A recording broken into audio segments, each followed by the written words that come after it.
The nation of Colombia. Starting out, some of the basic information about the nation of Colombia.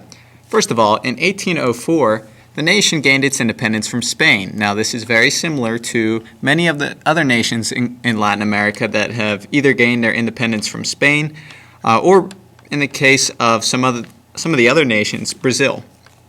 Continuing, the nation of Colombia has a population of 44.2 million people, and this brings them in as the second largest nation in South America in terms of population, not land size. This is population size.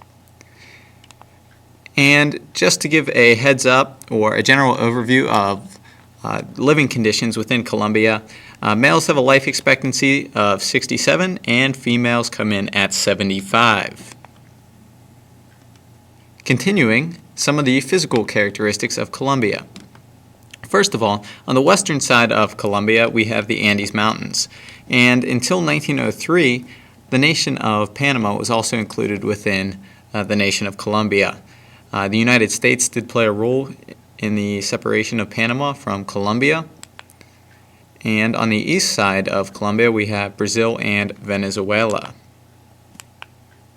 On the southeast side, there is a tad of the Amazon rainforest that does come into Colombia. And this does affect industry a little bit. Now, the main industry or the main legal export of Colombia is oil. I have legal italicized for a very specific reason. Their major import is machinery. Now, they do have many natural resources within the Andes Mountains region.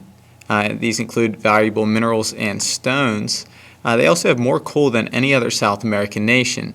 Now, despite that, and the fact that they have oil deposits, they do rely on something very different from the resources listed above.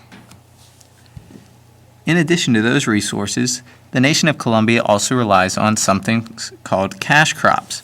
Now, the term cash crop relates to coffee and bananas in terms of Colombia's economy, because in the coastal regions, a lot of coffee and bananas are grown. Now, this doesn't really explain why they are called cash crops. They are called cash crops simply because it is a product that is sold mainly for export, meaning coffee and bananas are not really consumed a great deal within Colombia. They are mainly sold to make money. They manufacture a great deal of these simply for the purpose of exporting them or selling them to other places, such as the United States, Europe, and throughout Latin America.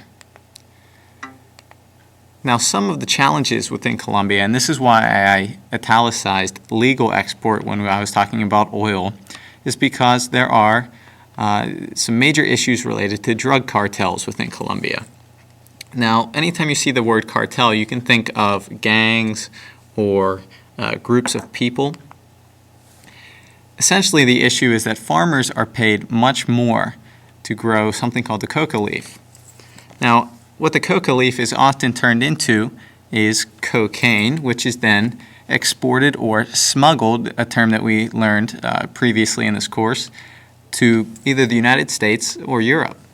And because there is so much money, an exorbitant amount of money coming in for these drugs, oftentimes these drug lords use that money to develop their own private armies to continue exporting drugs and selling them and building more of an infrastructure to support their entire drug trade.